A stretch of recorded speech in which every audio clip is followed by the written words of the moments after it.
Give a lot of credit to South Carolina. They played a great baseball game tonight. They had the big inning in the second inning. Brooks, scuffled a little bit, left some balls out over the plate, and they've got a very powerful offense.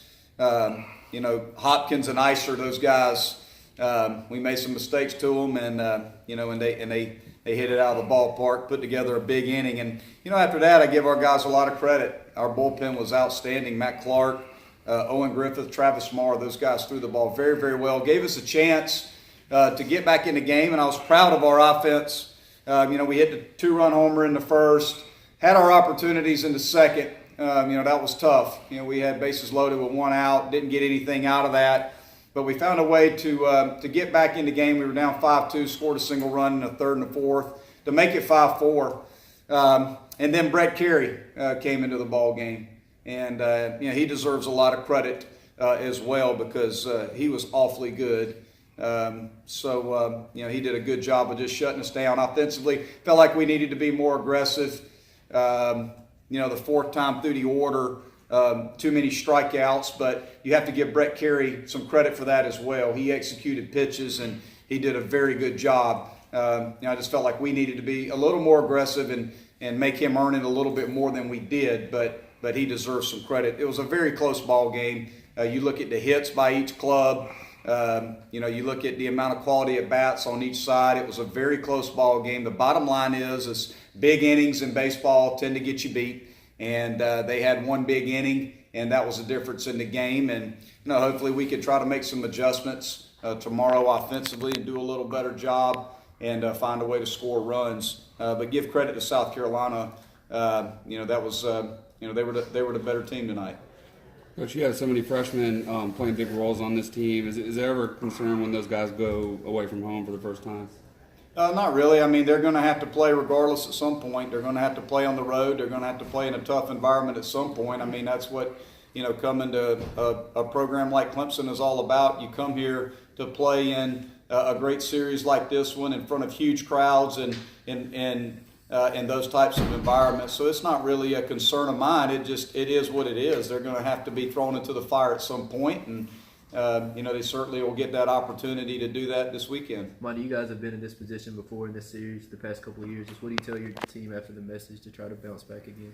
Well, we just told them, look, the bottom line is tomorrow is the only game that really matters in this series for us. We need to play our best baseball game tomorrow.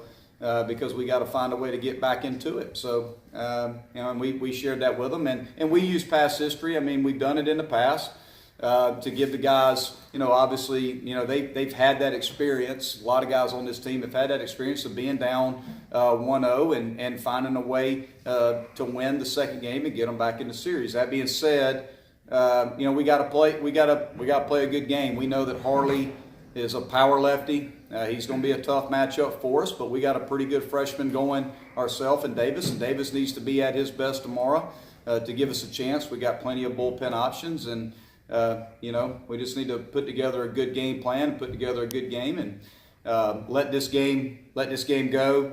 It's going to be a quick turnaround, and see what happens. What did you see out of Carey? Did he do anything that kind of surprised you? Not really. I mean, we watched him on video. I mean, we studied him as hard as we could, and he did exactly what we thought he was going to do. We recruited him out of high school too, and he's a strike throwing machine. I mean, that's what he is. He's just a guy that he commands his fastball and his breaking ball really good, and we tried our best to get our guys in the mindset of, hey, you got to be super aggressive with this guy because he is going to come right after you. He's going to fill up the strike zone, and I felt like we were a little bit too passive against a guy like that who you don't want to get to 2 strikes to because he's got a really good breaking ball. His fastball, he can throw it at the top of the strike zone. He keeps it out of the middle of the plate. He executed his fastball, and he was pretty dang good. We knew between Trinjali and Carey that and those two guys are very different.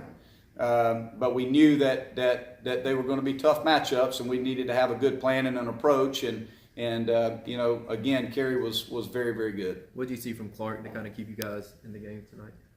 Clark just being Clark. I mean, Matt Clark, it's funny. Matt Clark's one of those guys, if you looked at his stats, if you just looked at his stats, you would think he's, 6'5" and throws 92. But man, can he pitch? And he's as cool as a cucumber out there. You know, I don't even know if his heart beats when he's out there. He's just a really, really mellowed out kid. And that's one thing, you know, I've recruited Matt Clark in high school, seen him for years and years do it over and over and over again. He just wins. He's a winner. But he can really pitch. You know, he moves his fastball up and down, in and out. He's got a good breaking ball. You know, he was awfully good for us tonight. And wish we could have gave him some offense in the back half of that game.